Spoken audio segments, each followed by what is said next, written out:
The news that Sokka had returned quickly spread. The Miwok, from this news, ran and enabled the young woman who was near the master's room. She certified this news. Sokka returned about an hour earlier and is resting now. Miwok was enraged that he was not immediately informed about this. Without paying attention to anyone, he went to his kin's room and requested to open the entrance. After all, he desperately needs to converse with him. The young woman attempted to stop the little polite individual because Sokka requested not to let anyone in, and he isn't seeing anyone today. Yet, Miwok kept pounding on the entrance, requesting to open it.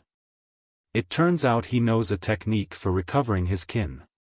Sokka asked him through the method to stop pounding on the entrance and hollering since that's what he does, and he can't lose obsession in any way.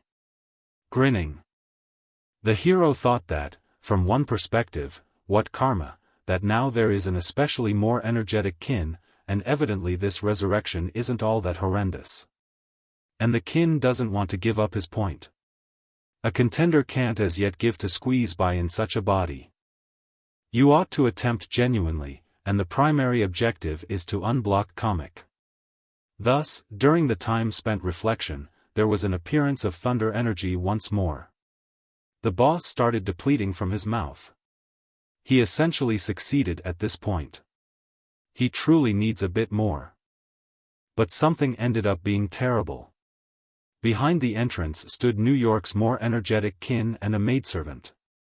How they saw the radiance immediately. And thereafter, perhaps an unsound wave isolated the entrance and threw people standing outside. Miwok was expeditiously uneasy for his kin. When this vast episode happened, he got up and hustled to his kin. He basically needs to sort out what happened here. But I saw my more seasoned kin sitting gently. He never got a handle on what happened. Sokka smiled and started inviting his kin. He also added that he hadn't seen him for a surprisingly long time, and he doesn't truly remember when they ate together. And he asked him if he would confer a banquet to him. The kin happily agreed. The kin plunked down to eat in a wonderful outside gazebo with a viewpoint on the dumbfounding mountain scene. Sokka purged tea into the cups, and the more energetic kin sat calmly and just looked at his kin with a smile. The legend asked regarding the reason why his kin was so fulfilled. The kin addressed that nothing had happened aside from he had as of late changed such a ton of that it even seemed like something different by and large was sitting before him.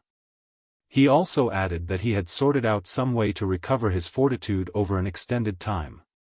Yet, the boss said that it was not worth advising since he had proactively had the choice to recover significant concordance.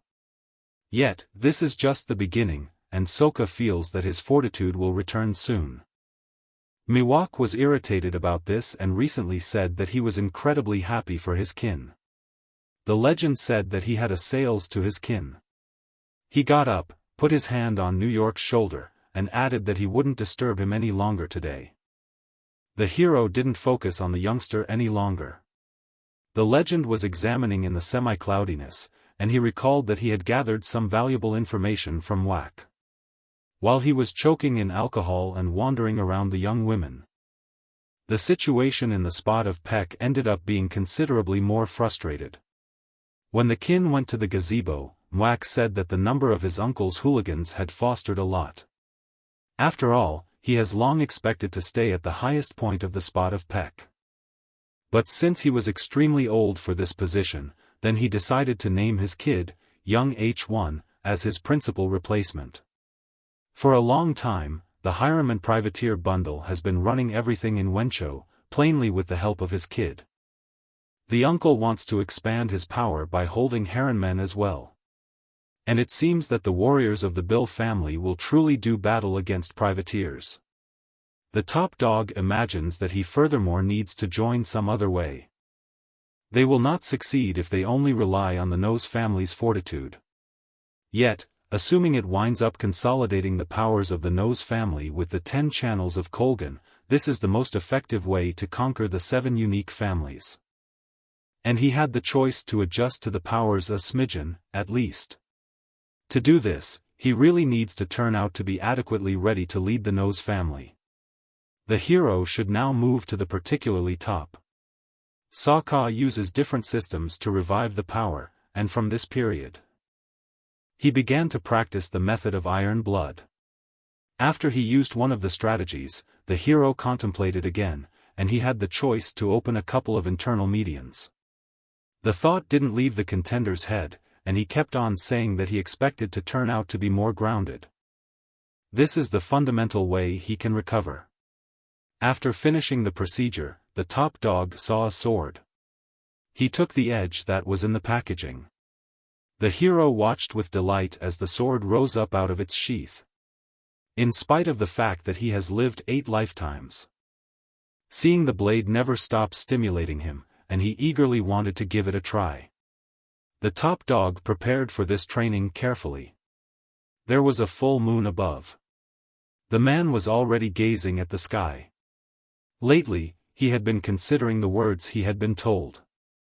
He was informed that the young praiseworthy person had been managing his prosperity for a whole month and was endeavoring to recover control of Kaimak. The man felt that Sokka would do it for inspiration to restore Kamek. It would require a month of hard preparation. But suddenly, he saw that someone was lurking in the depths of the yard. The man immediately requested them to leave.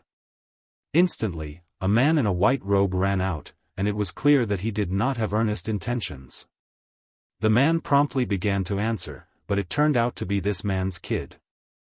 The kid asked how he was, as he had heard that he had recently returned from the eastern limit. The father was fine, but for him, the father approached his kid and got a handle on his hand. He asked carefully how his Kaimak recovery was going.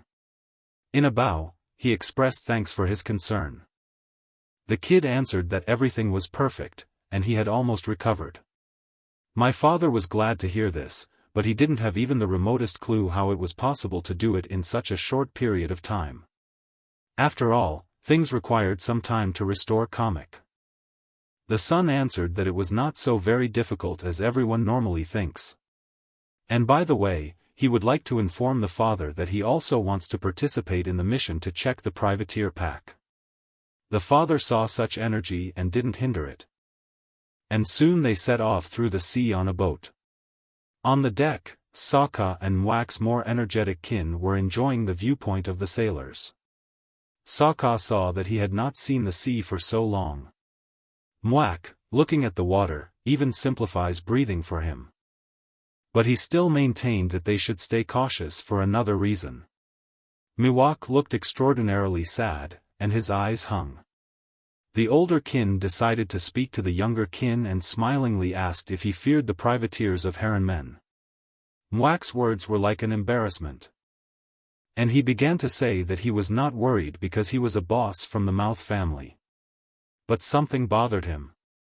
So Sokka, lying on the edge of the boat's side, suggested that his kin was anxious about the possibility that these privateers might be stronger.